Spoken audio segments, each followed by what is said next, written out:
Airport security force के नए director general ने अपने ओहदे का चार्ज संभाल लिया। मेजर जनरल जफरुल हक को ASF हेडक्वार्टर्स पहुंचने पर गार्ड ऑफ ऑनर पेश किया गया। नए डीजी का हेडक्वार्टर्स आमद पर deputy DG ASF brigadier Mohammad Zubair ने उनका इस्तकबाल किया। इस मौके पर हेडक्वार्टर्स में तैनात अफसरान से उनका तारुफ भी कराया गया। नए डीजी ने हेडक्वार्टर्स में यादगार शोहदा पर हाजिरी के बाद फूल चढ़ाए और शोहदा को सलामी पेश की।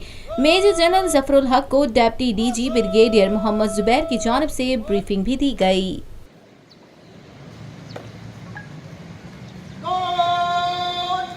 पाकिस्तान में पहली मर्तबा हालात हाजरा के मुख्तसर मगर जामे प्रोग्राम्स, खबरों, तबसरों के अलावा दीगर समाजी, तिजारती, सकाफती, तफरीही, मालूमाती, मजहबी, तालीमी, सेहत और बच्चों के प्रोग्राम्स सिर्फ TNN TV पर।